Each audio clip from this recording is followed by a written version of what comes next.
I have absolutely no idea where to begin with this. For those of you who cannot see, I currently have a picture of the old reliable Perkins Braille writer that I grew up with, and a lot of people in my generation and generations before me all grew up with. And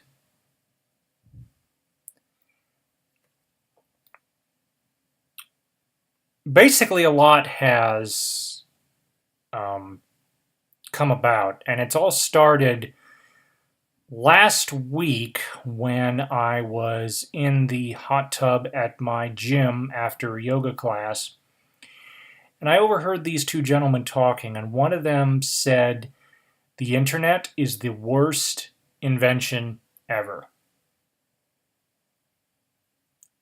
I could not disagree more.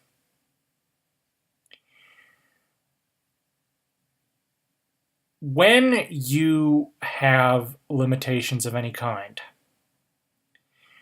the internet can be quite literally a lifesaver in terms of things like being able to get groceries, being able to be employed, especially if you, like me, cannot read, um, you know, flyers and whatnot, at least not easily.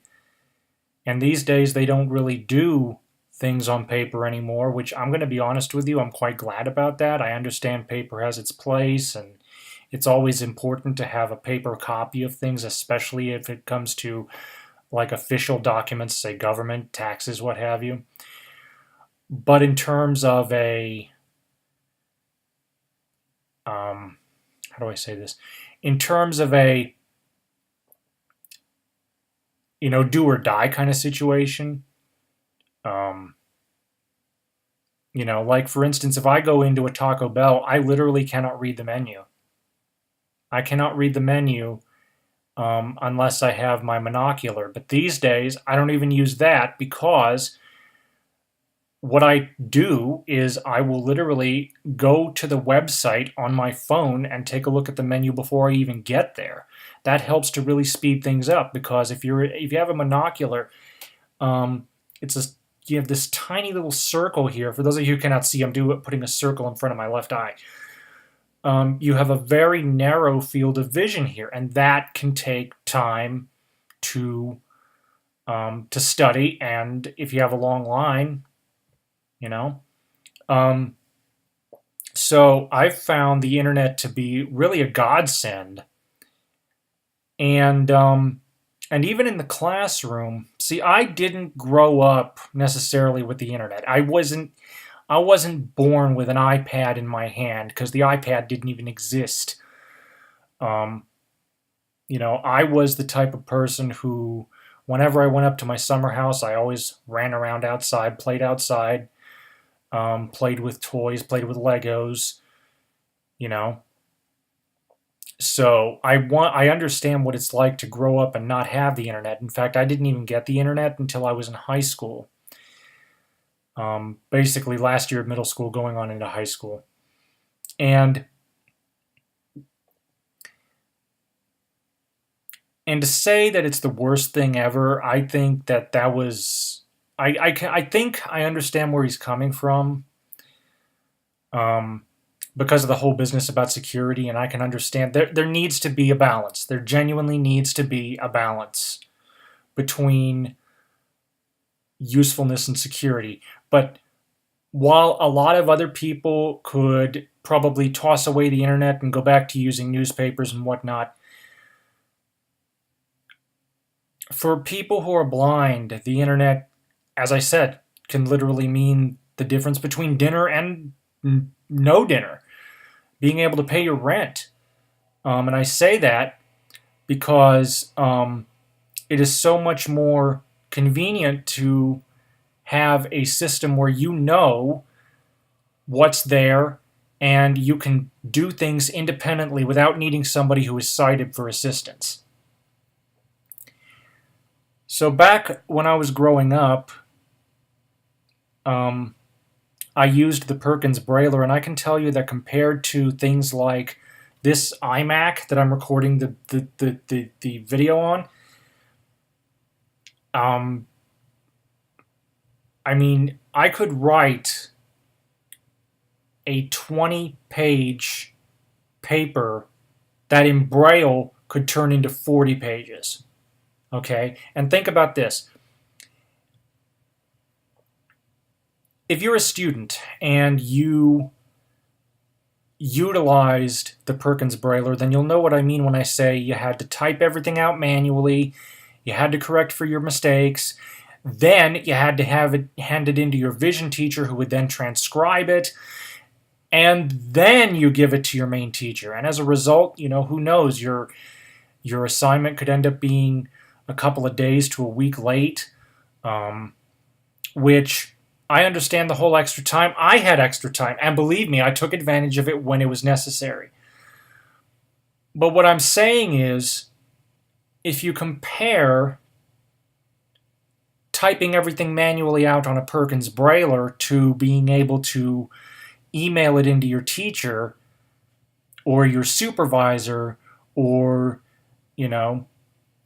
whoever, you understand where I'm coming from. It's definitely a major plus. I also grew up using the abacus, but I only used it for a short time because my folks we finally figured out that I probably didn't need it, so we stopped my instruction on it, and it's been so long ago that I've kind of forgotten how to use it.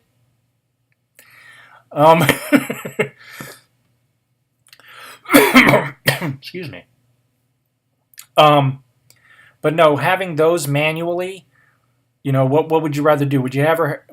Because think about it. If you're doing any complex calculations, like let's say you're trying to figure out, you want to do some home remodeling, you're hiring somebody to do the work, but you yourself want to come up with some of the calculations, double check his work, make sure everything's in order, just so everybody's on the same page. If you use an abacus, now first of all, I've never used an abacus for algebra. I don't even know if it can be used for something like algebra. I think for the calculations within the equation, yes. It's been so long that I've forgotten. I've forgotten how to use the thing. But let's say you're doing some calculations and you've got those calculations completed. Well, as somebody who's blind, what would you do? Again, we don't have the technology, remember? Technology, internet worst invention made. Let's go with that, okay? So let's say the internet was the worst invention made and that they all of a sudden decided to stop it. Well, guess what? You're done with your calculations, and then you have to load up some more paper into your Brailler and transcribe from the abacus into Braille, and then have somebody who is sighted transcribe into print, and then you hand it to the contractor. Again, these are, granted, these might be extreme examples, okay? I don't even know what I'm going to call this video, okay? I don't even have a title for it, because so much has happened over the last 2 weeks that I'm genuinely sprouting question marks out of my head.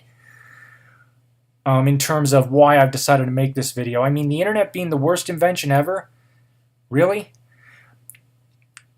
For those of you who are old enough, you'll probably remember the Braille and Speak. I grew up with one. I still have mine.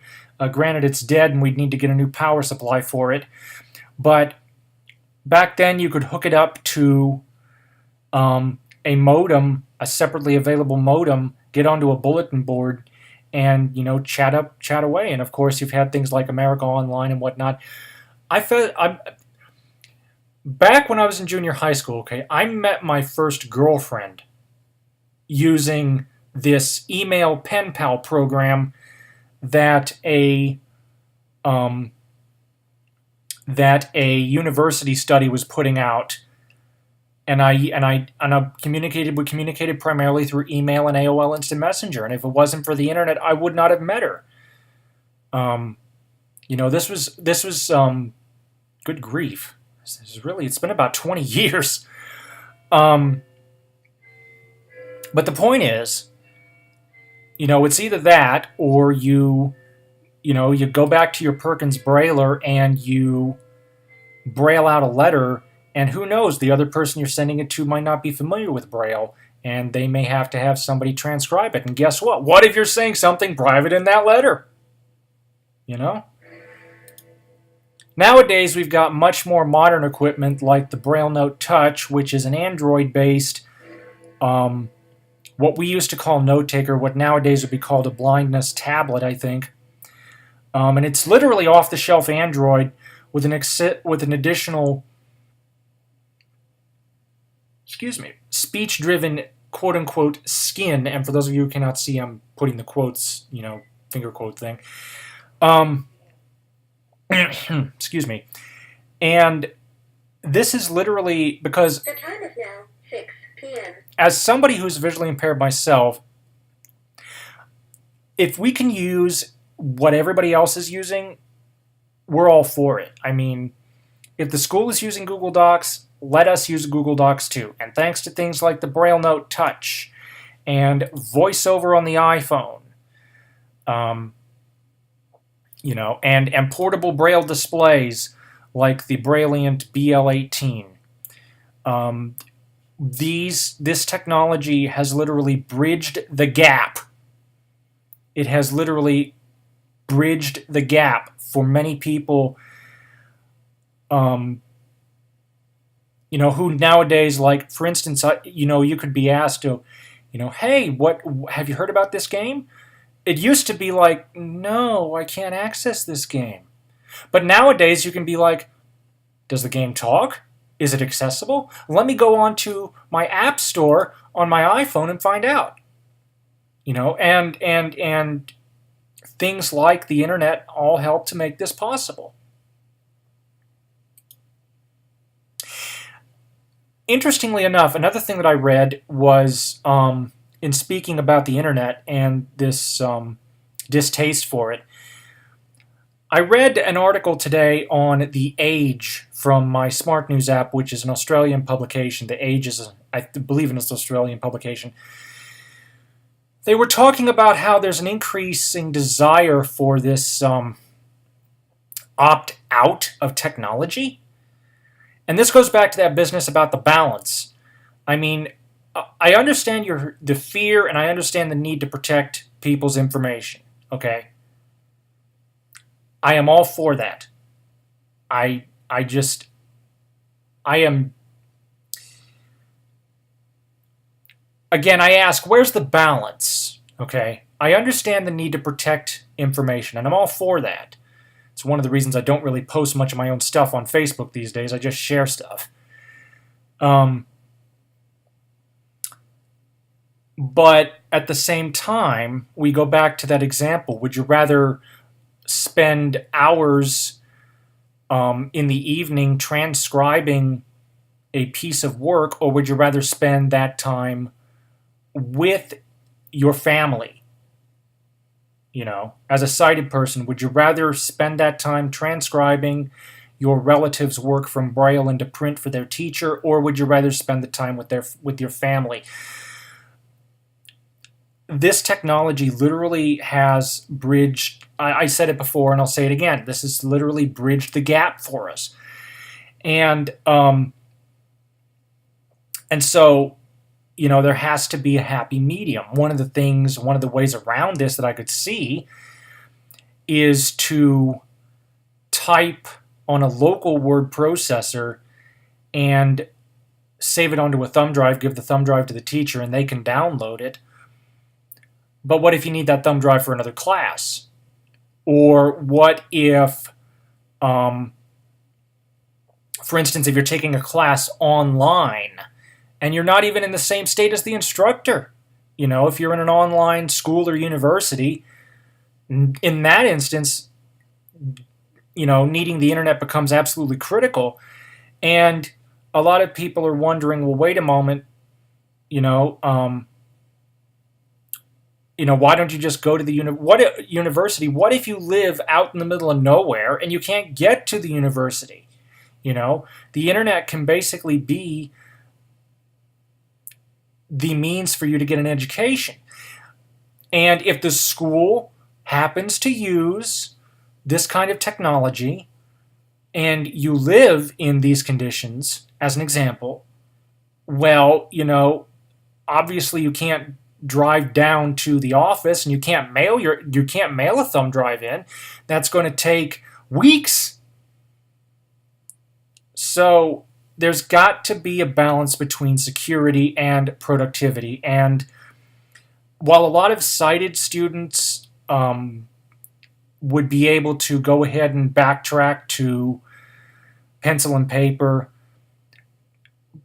moving that direction for somebody who is blind or partially sighted is definitely not a good idea. I genuinely do not believe it's a good idea. So to say the internet is the worst invention ever is an absolute joke. I honestly think it's the best invention ever. Yes, it has its downfalls. I'm not saying it's perfect. I'm not saying it's perfect by any means, okay? But if you consider the overall advances that the internet has made possible for people, not just who are blind, but other people who are disadvantaged. You know, these days, all kinds of people with all kinds of disabilities can easily be productive and social, and it's all thanks to the internet. And a lot of people, I understand again the concerns for privacy, and I'm all for protecting privacy, but we do have to find a balance. One of the other reasons I honestly feel the internet is one of the greatest inventions ever is because of this. You're not going to be able to see me right away, but I'm going to show you something. So 2x, right? I can't even read what is in that tab anymore. 3? A little bit. 4. Now I can read it perfectly. Brailleant. 14. Now again, why am I showing you this? Because about a year ago at this time, my magnification level was 2x. Now it's 4. Without the internet and without this kind of technology,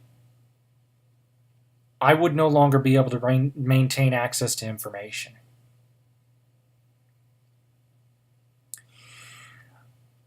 And I have multiple copies of everything, okay? For instance, I store my work on our school servers, and a lot of things are being done via web campus, but I've got a backup right here on this thumb drive, okay? So protect yourselves. But try to how do I say this? Try to balance productivity with privacy. I mean, a lot of people. Another example, and my final one, of people, dissing something and the technology actually being great. On the Apple Macintosh, on the new MacBooks, they've got the touch bar, and a lot of people are absolutely poo-pooing it, and yet some others are praising it. I'm in the praise group because with this touch bar, you don't have to worry about memorizing a keyboard layout of function keys, and you don't have to worry about accidentally hitting a function key when you didn't mean to. The touch bar is fully accessible. It talks, and it allows for more streamlined control that was not possible in a good long time.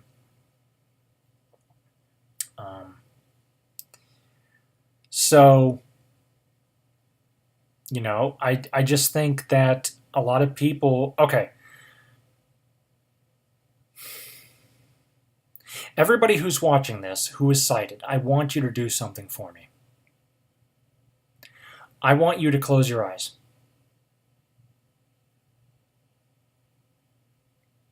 Keep them closed. Now feel around on your keyboard. Do you know where everything is?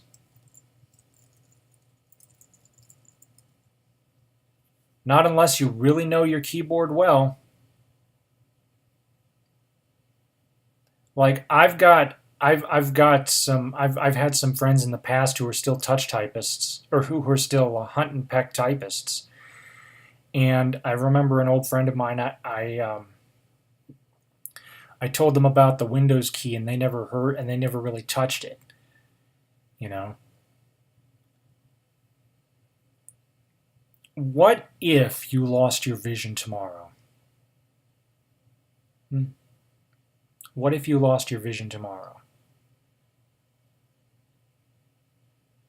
Think about it. We need balance. Thank you for watching. Comments are welcome, and have a nice day.